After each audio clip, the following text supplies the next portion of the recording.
when a man in Cappadocia took a sledgehammer to his basement wall in 1963, he accidentally discovered a vast underground city.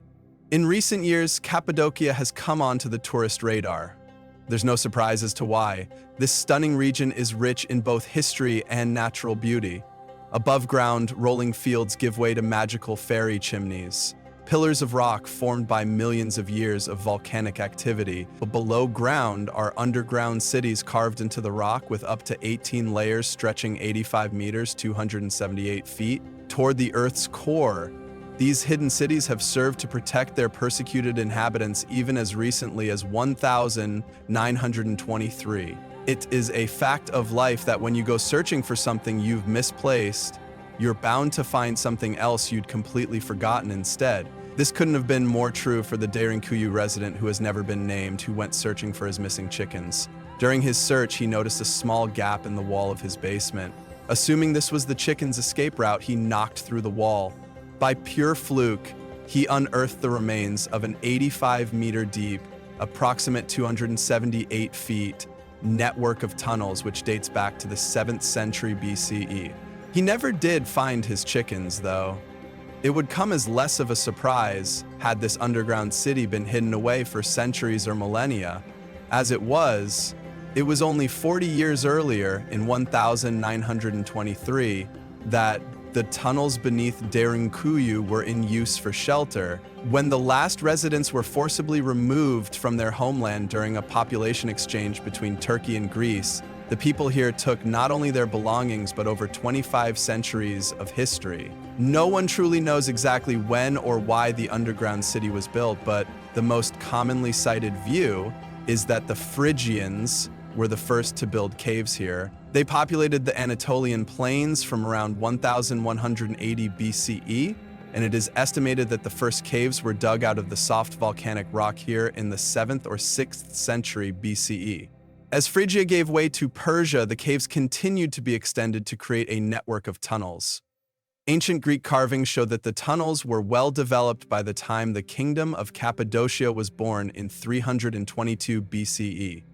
The final extensions were built during the Byzantine period, and by the 7th century CE, the underground city was at its full size.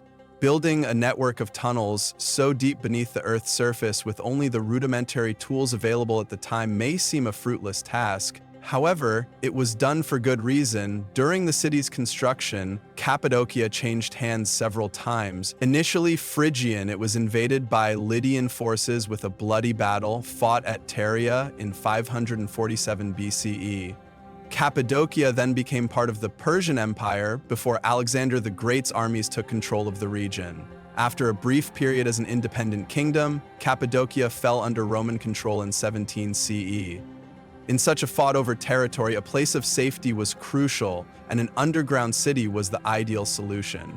In the 7th century CE, Arab forces began to expand westward with the aim of conquering Byzantine, Eastern Roman territory. Constantinople had no intention to relinquish control of any of their land, and 4 centuries of wars ensued. The Arab-Byzantine Wars reached Cappadocia in 780 CE. During the conflict, Christian residents fled their homes and took shelter in the underground city. The wars saw considerable migration of Armenians to Cappadocia. These settlers fought alongside the Roman armies to defeat the Arabs and were instrumental in ensuring Cappadocia remained a Christian stronghold. Unfortunately, when the Arab threat dissipated, the Seljuk Turks fought to weaken the Byzantine stronghold in Anatolia. Cappadocia joined the Ottoman Empire in the 13th century CE, and it remained largely peaceful, with the exception of a brief period of fighting with the Mongol Empire during the 14th century. Fighting during the First World War never reached Cappadocia, with fighting in the Ottoman Empire largely confined to its border areas. When the Ottoman Empire fell, however, Cappadocia's fortunes took a turn for the worse. The Treaty of Lausanne, signed on July 24, 1923, brought to an end the tensions created by the Greco-Turkish War of 1911-1922. The effects of the war were significant and felt far beyond the land on which it was fought. In the United Kingdom, it brought the downfall of the Lloyd George government. In Greece, it spelt a revolution, and for Turkey, it meant regaining control of the city of Izmir. It also led to one of the largest periods of denaturalization in recent history.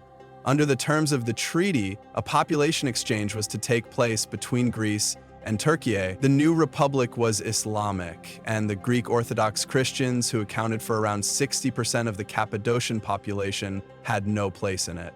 During 1923, Cappadocian Greeks were persecuted in a program of ethnic cleansing. Thousands fled, but those who stayed behind sought shelter in the tunnels beneath Derinkuyu, giving this hidden city one final period of occupation. Once the final Greeks had been expelled from Cappadocia, the tunnels were closed off and the underground city all but forgotten. Just 10 kilometers north of Derinkuyu lies another underground city. Kaymakli, known in ancient times as Enegup, was built around the same time as Derinkuyu, with historians believing that it too grew from caves built by the Phrygians. Expanding alongside the tunnels under Derinkuyu, the two underground networks eventually met up during the Byzantine period and were merged. Hidden Kaymakli was only discovered as a result of the unearthing of Derinkuyu underground city in 1963. The two networks of tunnels were separated again upon their discovery, with a small section at Kaymakli being opened to the public in 1964. Derinkuyu received far greater attention from archaeologists and was only open to visitors in 1969, although in a far more sizable chunk. While conditions underground were likely far less comfortable than those on the surface, the incredible ingenuity of engineering used in building the underground cities suggests that life in the tunnels was as good as can be expected of the circumstance. Archaeological excavations have shown that a 55-meter to 180-foot ventilation shaft had been built to provide oxygen to the inhabitants of Derinkuyu. Presses used for making wine and olive oil have been unearthed along with storage cellars and refectories. Livestock were kept on the level closest to the surface to prevent any foul smells and toxic gases from being passed to the residents who lived several stories below. Of course, living beneath the ground is far from a luxurious experience. With no plumbing system, human waste had to be stored in sealed ceramic jars, bodies of the deceased had to be left to rot, and natural light was non-existent. A short visit to Derinkuyu or Kaymakli today shows just how claustrophobic the conditions were. To those who haven't visited Cappadocia or are not experts in Ottoman or Byzantine history, Cappadocia is better known for its scenic beauty. The sunbeams beating off rugged limestone valleys, hot air balloons floating through the air, and those stunning, mysterious fairy chimneys. But there is more to these landscapes than meets the eye. They too have their place in the history books. The idea of an open-air museum often conjures up the image of a man-made feature created as a tourist attraction. That is not the case here. The open-air museum is in fact a collection of historic sites on the edge of Gormi town, Cappadocia's main tourist destination. Gormi grew in popularity around what is now the museum, not the other way around. The museum forms part of Gormi Historical National Park, which was designated as a UNESCO World Heritage Site in 1985. The park covers over 9,000 acres of rocky mountainous terrain, marked by basalt valleys and the iconic fairy chimneys. Gourmet Open Air Museum is situated within Gourmet Valley, a 1-kilometer-long valley which is home to 60 ancient churches, a staggering number by any account. 30 of them sit within the museum's grounds. The reason behind this is that Gourmet Valley became a popular burial site in the early Roman period. When the Roman Empire embraced Christianity, this continued and the tombs developed to resemble chapels. During the Byzantine era around 800 CE, monasteries began to be built along the valley. The monks saw this as spiritual land as it had become the resting place of saints. With monasteries come pilgrims, and with that, more and more chapels were erected. As a result, Gourmet Valley is home to the highest concentration of chapels and churches in all of the Cappadocian region today. The best preserved examples are the Dark Church, the Sandal Church, and the Apple Church. These are notable for their hand-painted domed ceilings, which it is believed were decorated around 1000 CE by the abbot of the monastery. The Dark Church is the original, with the designs of the Sandal and Apple churches having been completed later to reflect the Dark Church. The other key draw of the open-air museum is the fairy chimneys. As much a part of history as the churches, the chimneys came about as a result of millions of years worth of geological processes. Formed by the ash from the eruptions of Mount Hussein and Mount Erciyes, ash from the volcanoes turned into porous tuff which was covered by layers of basalt. Years of erosion caused the tuff to wear, creating the fairy chimneys we see today.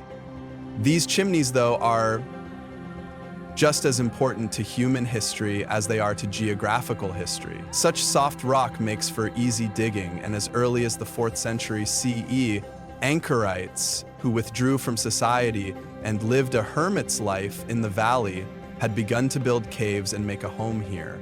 As this developed, churches began to be built in the form of caves, giving way to the smaller chapels which remain today.